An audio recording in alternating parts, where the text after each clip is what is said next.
మోకాళ్లలో గుజ్జును పెంచి నొప్పిని తగ్గించి సర్జరీని దూరం చేసే ఫ్రీడమ్ వాక్. నమస్తే, వెల్కమ్ టు సుమన్ టీవీ. నేను మీ సాయి. పిఠాపురంలో ప్రస్తుతం నెలకొన్నటువంటి పరిస్థితుల నేపథ్యంలో ఈక్వేషన్స్ ఏమైనా మారాయా? ఇప్పటివరకు చాలామంది చాలా సర్వేలు పవన్ కళ్యాణ్ గెలుస్తారు అనేటువంటి అంశాన్ని తెరపైకి తీసుకొస్తూ మెజారిటీ పైన లెక్కలు వేసుకుంటున్నటువంటి సందర్భంలో తాజాగా ఒక పోస్ట్ వైరల్ అవుతుంది. అక్కడ సమీకరణాలు మారిపోయాయి. అక్కడ గెలుపు పవన్ కళ్యాణ్కి అంత ఈజీ కాదనేటువంటి ఒక ఈక్వేషన్స్, వంగా గీత గెలవబోతున్నారనేటువంటి ఒక ఇండికేషన్ని సూచిస్తూ ఒక పోస్ట్ అయితే వైరల్గా మారుతుంది. దీనికి సంబంధించి మనం మాట్లాడదాం. మనతో పాటు Suman TV news chief editor Keshav గారు ఉన్నారు. సార్ నమస్తే. నమస్తే. సో ఇప్పుడు ఒక పోస్ట్ అయితే వైరల్ అవుతుంది. పవన్ కళ్యాణ్ పిఠాపురంలో గెలవడం కాదు, వంగా గీత గెలుస్తుంది. ఎందుకనే దానికి ఒక ఎగ్జాంపుల్గా ఈక్వేషన్తో సహా ఒక ఫోటో అయితే వైరల్ అవుతున్నటువంటి పరిస్థితి. సో ఆ ఈక్వేషన్ చూస్తే నిజంగానే నమ్మశక్యంగా ఉన్నటువంటి పరిస్థితి కనపడుతుంది చాలామందికి కూడా.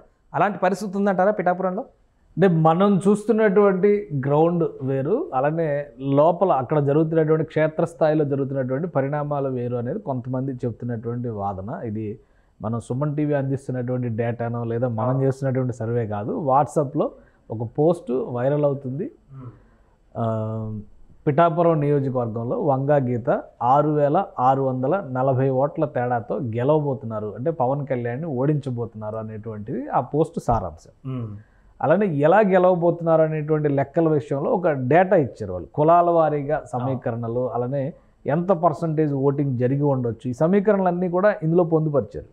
సో అందుకని ఇది నిజమేనేమో అనేటువంటిది వాస్తవానికి ఆ పోస్ట్ చూడగానే అర్థమవుతుంది. అది వైసీపీ లీడర్స్ కింద చూస్తే మనకు దయచేసి బెట్టింగ్ కాయకూడదు అనేటువంటి అంశాన్ని కూడా మెన్షన్ చేశారు, కూడా వేసారు. అంటే ఒక స్టాట్యుటరీ వార్నింగ్ అంటారు కదా, సిగరెట్ తాగొద్దు, మద్యం సేవించొద్దు అన్నట్టుగా అది కూడా వేశారు.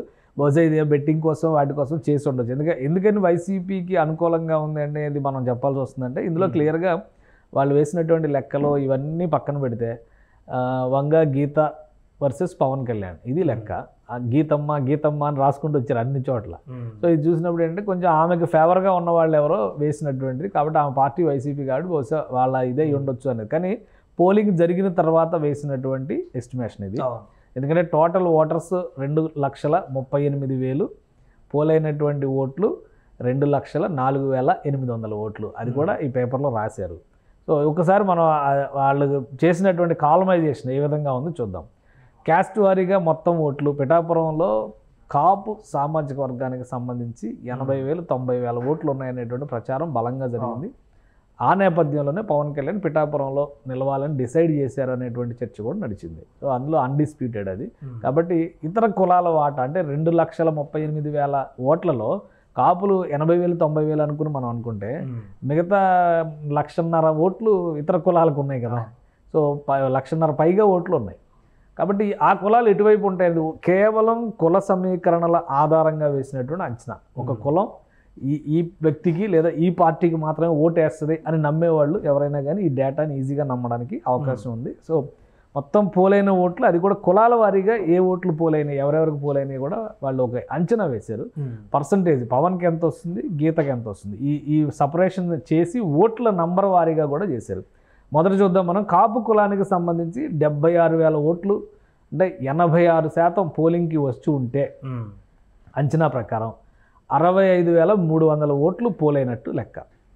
అంటే అందులో 25% వంగా గీతకి వేస్తే 75% పవన్ కళ్యాణ్కి వేశారు అనుకుంటే కనుక 16,325 ఓట్లు వంగా గీతకు వస్తాయి. అలానే పవన్ కళ్యాణ్కి 48,975 ఓట్లు వస్తాయి. కేవలం కాపు సామాజిక వర్గానికి సంబంధించినటువంటి ఓట్లు. అంటే ఆల్మోస్ట్ 75% అంటే ఆమె కంటే ఈయనకి డబల్ 3 times ఎక్కువ వచ్చినట్టు లెక్క.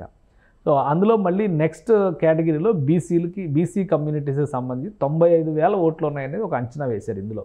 ఆ 95,000 ఓట్లో కూడా పద్మశాలీలు, శెట్టి బలిజ, పద్మశాలి, యాదవ, వాడబలిజ, వెలమ, అగ్నికుల క్షత్రియ, నాయి బ్రాహ్మణ, రజకలు, అలానే పెరికలు, కంసాలీలు, కుమ్మరులు, సగరలు, సో వీళ్ళందరూ కలిపి 86% ఓటింగ్ కనుక వేసి ఉంటే వీళ్ళ అంచనా ప్రకారం, అంటే అన్ని చోట్ల అన్ని కులాల్లో కూడా 86% బేస్ లైన్గా తీసుకున్నారు. 81,700 ఓట్లు పోలై ఉంటాయి అనేది వీళ్ళ అంచనా.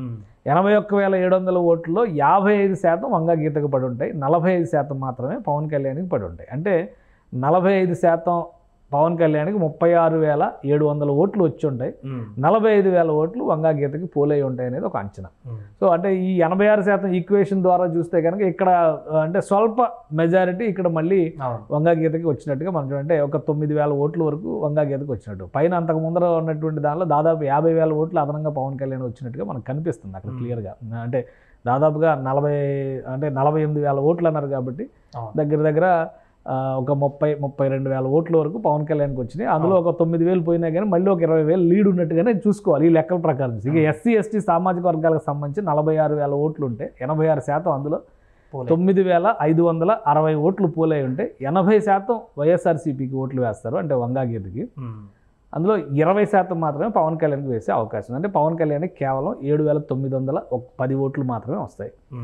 ఇక ఈ అంచనాలో వైసీపీ అభ్యర్థికి 31,650 ఓట్లు అంటే వన్ సైడ్గా ఇక్కడ ఓటింగ్ జరిగేటువంటి అవకాశం ఉంది ఎస్సీ ఎస్టీ సామాజిక వర్గాలకు సంబంధించి. సో ఇక్కడ లీడ్లోకి వంగా గీత రావడానికి అవకాశం ఉందనేది వీళ్ళ అంచనా. సో రెడ్డి సామాజిక వర్గానికి సంబంధించి 13,500 ఓట్లు ఉన్నాయి. అందులో 86% ఓట్లు చూస్తే 11,600 ఓట్లు పోలైనట్లు లెక్క. అందులో రెడ్డి సామాజిక వర్గం ఓట్లు 80% పవన్ కళ్యాణ్కి వస్తే 80% వంగా గీతకు వస్తే పవన్ కళ్యాణ్కి 20%, అంటే పవన్ కళ్యాణ్కి 2,000 ఓట్లు మాత్రమే వస్తాయి. వంగా గీతకు 9,600 ఓట్లు వచ్చేటువంటి అవకాశం ఉందనేది అంచనా. తర్వాత బ్రాహ్మణ, ఆర్యవైశ్య, క్షత్రియ ఈ 3 కులాలకు సంబంధించి 5,500 ఓట్లు ఉన్నాయి. 85% అంటే ఇక్కడ ఒక శాతం తక్కువ తీసుకున్నారు ఎందుకో మరి. 4,600 ఓట్లు పోలై ఉంటే కనుక 30% వైఎస్ఆర్సీపీకి, 70% పవన్ కళ్యాణ్కి, జనసేన పార్టీకి, కూటమికి పడే అవకాశం ఉంది. అంటే 30% అంటే 1,400 ఓట్లు వైసీపీకి వస్తే 3,200 ఓట్లు పవన్ కళ్యాణ్కి వచ్చే అవకాశం ఉంది. ఇక ముస్లిం మైనారిటీలకు సంబంధించి 2,000 ఓట్లు ఉన్నాయి. ఇందులో 87% ఓటింగ్ జరిగితే కనుక 1,750 ఓట్లు పోలయ్యే అవకాశం ఉంది. అందులో 90% వైసీపీకి అంటే 1,600 ఓట్లు వైసీపీకి పడితే కేవలం 10% 150 ఓట్లు మాత్రమే పవన్ కళ్యాణ్కి పడేటువంటి అవకాశం ఉందని అంచనా. ఇది మొత్తంగా టోటల్ 2,38,000 ఓట్లు ఉంటే 2,04,510 ఓట్లు పోలైతే అందులో 1,05,575 ఓట్లు వంగా గీతకు వస్తే పవన్ కళ్యాణ్కి 98,935 ఓట్లు మాత్రమే వస్తాయి. గీతమ్మ మెజారిటీతో విన్ ఎంత అంటే 6,640 ఓట్లతో అనేసి ఇక్కడ డిస్క్లైమర్ ఇచ్చారు. దయచేసి ఎవరు బెట్టింగ్లు కాయవద్దు. ఆ సంతకం పెట్టినటువంటి ఇది కూడా బాగుంది. ఇది అంటే ఒక అనలిటికల్ స్టడీ, ఒక అబ్జర్వేషన్ కోసం ఎలక్షనీరింగ్ మీద కానీ సెఫాలజీ మీద కానీ ఇంట్రెస్ట్ ఉన్నవాళ్ళు ఒకవేళ ఓటింగ్ జరిగిన తర్వాత ఎన్ని రోజులు గ్యాప్ అనేది నిజానికి ఒక టార్చర్ కదా. ఒక వారం రోజులు అంటే ఏమైనా భరించవచ్చు కానీ 20 రోజులు, లాస్ట్ టైం అయితే మరీ 4 రోజులు దగ్గర 40 రోజులు భరించినటువంటి పరిస్థితి ఉంది. సో ఇప్పుడు ఖాళీగా ఉండడం ఎందుకని ఈ అంచనాలు వేశారు. ఎక్కడైతే బేస్ పర్సంటేజ్ 86% ఓటింగ్ జరిగింది అనుకున్నారో అదే అప్లై చేస్తూ ఆయా కులాల నుంచి 86% ఓటింగ్ జరిగి ఉంటే అందులో మిగతా అన్ని అంచనాలే ఎవరికి ఎన్ని పడి ఉండొచ్చు. అలానే ఈ సామాజిక వర్గ విశ్లేషణ కూడా అందరూ నమ్ముతున్నారు. ఎస్సీ ఎస్టీ మైనారిటీ వర్గాలకు సంబంధించినటువంటి ఓటింగ్ వైసీపీకి బలం ఎక్కువ ఉంది అనేటువంటి నమ్మకం. అంటే అందులో కొన్ని నియోజకవర్గాల్లో 40% ఇటు షిఫ్ట్ అవ్వచ్చు, కొన్ని నియోజకవర్గాల్లో 10% షిఫ్ట్ అవ్వచ్చు. కాకపోతే ఇది చాలా క్రూషియల్ కాన్స్టిట్యున్సీ కాబట్టి పవన్ కళ్యాణ్ వెంట ఈ సామాజిక వర్గాల ప్రజలు నడుస్తారా నడవరా అనేటువంటి సందేహం ఒకటి ఉంది. కాబట్టి వీళ్ళు వేసినటువంటి అంచనా ప్రకారం ఆ బేస్ లైన్ని చేంజ్ చేసుకుంటూ వస్తే కనుక ఇంత జరగవచ్చు అనేది ఒక అంచనా. ఇలా అన్ని నియోజకవర్గాల మీద కూడా చేశారని ఒక సమాచారం ఉంది. ఒకవేళ అన్ని నియోజకవర్గాల మీద చేసుంటే అది ఎలా రిఫ్లెక్ట్ అవుతుంది ఏంటనే తర్వాత. కానీ ఒక మోడల్గా పిఠాపురం కాన్స్టిట్యున్సీలో చేసినటువంటి స్టడీ మాత్రం ఇది ఆసక్తికరంగా ఉంది. నిజంగానే పవన్ కళ్యాణ్ ఇలా ఓడిపోతారా? ఎందుకంటే లాస్ట్ టైం పవన్ కళ్యాణ్ ఓడిపోయింది 8,000 ఓట్లు 15,000 ఓట్లు తేడాతోనే ఓడిపోయారు కదా. సో అప్పుడు కూడా టఫ్ ఫైట్ ఇచ్చింది వైఎస్ఆర్సీపీ. చాలా చిన్న లీడర్స్, పెద్ద లీడర్స్ కూడా గంధి శ్రీనివాస్ కొంచెం ఎక్స్పీరియన్స్డ్ లీడర్గా మనం చూడాల్సి ఉంటుంది. అలానే గాజువాక్లో పోటీ చేసినటువంటి క్యాండిడేట్ కూడా ఆయన అంతకుముందర ఎక్స్పీరియన్స్ ఉన్నా కానీ పవన్ కళ్యాణ్ మీద గెలిచేంత స్థాయి ఉన్న లీడర్స్ కాదు వీళ్ళు అనేటువంటి అభిప్రాయం ఉండేది. సో ఈసారి కూడా అలాంటి మ్యాజిక్ ఏమైనా జరుగుతుందా? ఈ పట్టికలో సార్ ఒకటి అన్ని 86% వేసినారు, ఒకటి ముస్లిం బ్రాహ్మణ వైశ్య వద్దరికి ఒకటి 86, ఒకటి 87 వేసినారు. అట్లా చూసుకుంటే మళ్ళీ పర్సంటేజ్ పెరిగేటువంటి అవకాశం ఉంటుంది అన్నట్టుగా కూడా ఒక డౌట్. అంటే ముస్లిమ్స్ ఓటింగ్లో మ్యాక్సిమం ఓటింగ్ చేయడానికి అవకాశం ఉంది లోకల్గా. అంటే ఆంధ్రాలో ముస్లిం వేరు అంటే కమ్యూనిటీ వైజ్గా మతం ప్రాతిపదికన బయటికి రానంత మన ఓల్డ్ సిటీలో చూసినంత రిస్ట్రిక్షన్ ఏమి ఉండదు. కాబట్టి ఓటు వచ్చి వేస్తారు. అందులో అందుకని ఒక పర్సంటేజ్ వేసారు. అగ్రకులాలకు సంబంధించి ఏంటంటే ఓటుకు వేయడానికి బయటకు వచ్చే వాళ్ళు తక్కువ ఉంటారనేటువంటి పర్సంటేజ్తో బహుశా ఒక పర్సంటేజ్ తగ్గించినట్టు. బట్ అది పెద్ద మార్జిన్ కాదు, వేరియేషన్ కాదు. ఓవరాల్గా ఆన్ అండ్ యావరేజ్ 86.5% అని అనుకోవాలి మనం అన్ని చోట్ల. అక్కడ కూడా అయింది 86.6% కదా ఓటింగ్ జరిగింది. సో ఆ ప్రాతిపదికన వేసి ఉన్నట్టుగా కనిపిస్తుంది. అది ఒకటి, అది నిజంగా జరుగుతుందా? జనసేన పార్టీ నాయకులు ఏం చెప్తున్నారు, అసలు ఆమె ఓడిపోతున్నారు, ఓడిపోయిన వెంటనే జనసేనలో చేరడానికి సిద్ధంగా ఉన్నారు, మా పార్టీ నాయకులతో టచ్లో ఉన్నారు, కొణిదెల ఫ్యామిలీకి ఆమె వ్యతిరేకంగా వెళ్ళడం ఆమెకు ఎట్టి పరిస్థితిలో ఇష్టం లేదు, పవన్ కళ్యాణ్ గారు ఒక్క మాట పిలిస్తే వచ్చేస్తారు అనేటువంటి చర్చ కూడా వాళ్ళు చేస్తున్నారు. ఒకవేళ పిఠాపురంలో మొత్తం పవన్ మెజారిటీ పైన బెట్టింగ్లు జరుగుతున్నాయనేటువంటి ప్రచారం కూడా జరుగుతుంది. దాన్ని అడ్డుకోవడానికే ఈ బెట్టింగ్లు కాసేటువంటి వ్యక్తులు ఏమైనా సృష్టించిన కాగితంగా చెప్పొచ్చు కావచ్చు. ఎందుకంటే ఇప్పుడు ఎవరి లెక్కలు వాళ్ళకు ఉన్నాయి. ఒకటి ఏంటంటే ఆంధ్రప్రదేశ్లో ఏ ప్రభుత్వం ఏర్పడబోతుంది అనేది దేశవ్యాప్తంగా ఒక ఆసక్తికరమైనటువంటి చర్చ ఉంది. ఏపీ మోడల్ని ఒకవేళ గెలిస్తే, జగన్మోహన్ రెడ్డి గెలిస్తే మిగతా రాష్ట్రాలు ఫాలో అవ్వచ్చా, ఒకవేళ ఓడిపోతే మిగతా రాష్ట్రాలు కూడా చేసినా ఇంతే అవుద్ది కాబట్టి దాని జోలికి పోకుండా ఉంటారా అనేటువంటి చర్చ ఒకవైపు ఇంటలెక్చువల్ క్యాడర్లో నడుస్తుంది. రెండో వైపు ఏంటంటే దక్షిణాది రాష్ట్రాల్లో బీజేపీకి పట్టు రావాలంటే ఏపీ తెలంగాణలో బలం పెంచుకోవాల్సినటువంటి అవసరం ఉంది అనేది ఒక చర్చ ఎక్కువ నడుస్తుంది. ఆ నేపథ్యంలో జాతీయ పార్టీల ఆసక్తి కూడా అక్కడ ఉంది. ఈసారి షర్మిల రూపంలో ఆంధ్రప్రదేశ్లో కాంగ్రెస్ పార్టీ ఎంట్రీ చేసినటువంటి విధానం, ఆ విధానం జాతీయ రాజకీయాల్లో, ఎందుకంటే ఏపీ ఎప్పుడు కూడా కాంగ్రెస్కి ఆక్సిజన్ ఇచ్చింది చాలా సందర్భాల్లో. ఒకసారి మొత్తం వేవ్లో దేశవ్యాప్తంగా ఇందిరాగాంధీ ఆధ్వర్యంలో కాంగ్రెస్ పార్టీ ఊడ్చిపెట్టుకుపోతే 42 పార్లమెంటు స్థానాల్లో 41 నియోజకవర్గాల్లో ఏపీ ప్రజలు కాంగ్రెస్ పార్టీకి పట్టం కట్టారు. ఏది ఎమర్జెన్సీ తర్వాత. ఎమర్జెన్సీ అంటే ఒక బ్లాక్ ఇయర్స్ కింద, చీకటి రోజుల కింద మనం వర్ణిస్తాం. కానీ ఆ తర్వాత జరిగినటువంటి ఓటింగ్లో ఆంధ్రప్రదేశ్లో 41 సీట్లు కాంగ్రెస్ పార్టీ అప్పుడు గెలిచింది. అంటే ఇప్పుడు అలాంటి రివైవల్ ప్రక్రియ ఏమైనా జరుగుతుందా అంటే స్థానికంగా అటువంటి పరిస్థితి ఉండకపోవచ్చు, కానీ ప్రజలు వీళ్ళందరికంటే వాళ్ళు బెటర్ ఏమో అనేటువంటి ఆలోచనకు వస్తే రావచ్చు, చెప్పలేము మనం. పర్సంటేజ్ పెరగవచ్చు, అలానే లీడర్షిప్లో లీడ్స్ రావచ్చు, ఇవన్నీ కూడా జరిగేటువంటి అవకాశాలు ఉంటాయి. కాబట్టి ఎవరి లెక్కలు వాళ్ళు వేస్తున్నారు. వైసీపీ చెప్పిన 151 రావాలంటే ఇప్పుడు చెప్పినట్టుగా ఈ క్యాస్ట్ వైజ్ ఓటింగ్ ఇలానే పోలరైజ్ అయి ఉంటే 151 వస్తాయి. జగన్మోహన్ రెడ్డి గారు చేసినటువంటి సోషల్ ఇంజనీరింగ్ కూడా కులాల వారీగా మనుషులను చీల్చి కులాల వారీగా పార్టీలలోకి చేర్చుకునేటువంటి, తన పార్టీలోకి చేర్చుకునేటువంటి ఒక ప్రయోగం చేశారు. ఆల్రెడీ లాస్ట్ టైం కొన్ని చేసినటువంటి తప్పిదాల వలన తెలుగుదేశం పార్టీ కొంతవరకు బీసీ వర్గాల్లో పట్టు సడలినటువంటి పరిస్థితి. ఎందుకంటే ఎన్టీ రామారావు గారు పార్టీ పెట్టిన తర్వాత బీసీ వర్గాలు మొత్తంగా తెలుగుదేశం పార్టీకి అండగా నిలిచినట్టుగా మిగతా ఏ పార్టీ, ఈవెన్ కమ్మ సామాజిక వర్గం కూడా అండగా నిలవాల. కొన్ని సందర్భాల్లో అంత సామాజిక వర్గం అండగా నిలిచి ఉంటే కొన్ని సందర్భాల్లో ఓడిపోయేటువంటి పరిస్థితి వచ్చేది కాదు.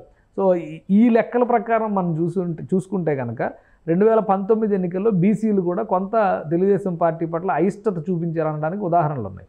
అలానే కాపుల్లో వచ్చినటువంటి వ్యతిరేకత తెలుగుదేశం పార్టీ దెబ్బతీసింది అనేటువంటి ఉదాహరణ ఉంది.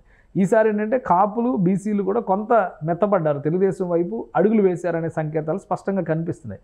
కానీ ఇక్కడ వేసినటువంటి అంచనాలు, అందుకనే బీసీలకి కాపులకి సంబంధించి ఒక లెక్క చెప్పారు, క్లియర్గా వాళ్ళ వైపు ఉంటారు అనేటువంటి లెక్క అక్కడ పర్సంటేజ్ ఇచ్చారు. 40% వాళ్ళకి, 75% వీళ్ళని పవన్ కళ్యాణ్కి ఓటు వేసి ఉంటారని ఇచ్చారు.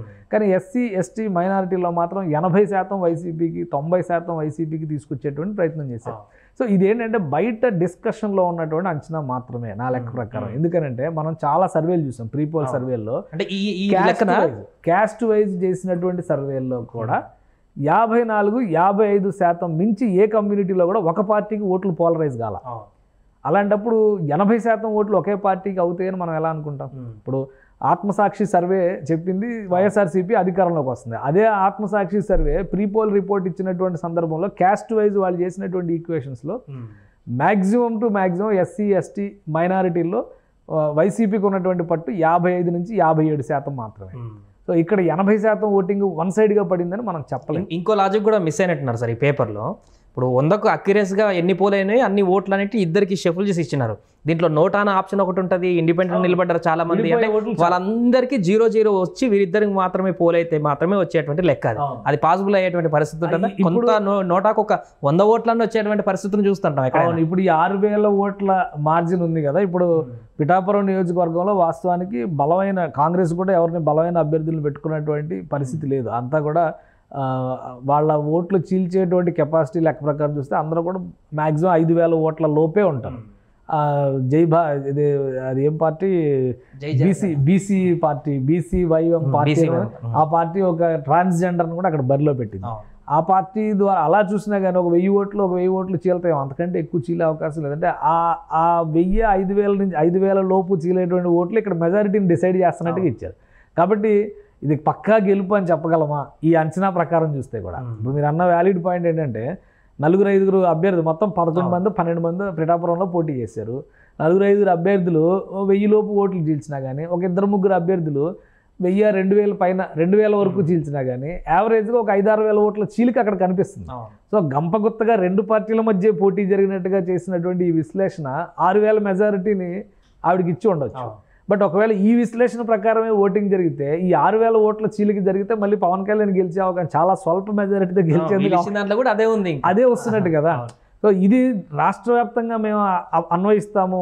అందుకే నేను అంటుంది, ఒక కులం కన్సాలిడేట్గా ఒక వ్యక్తికి లేదా ఒక పార్టీకి ఓటు వేస్తుందని నేను అనుకోవడం లేదు.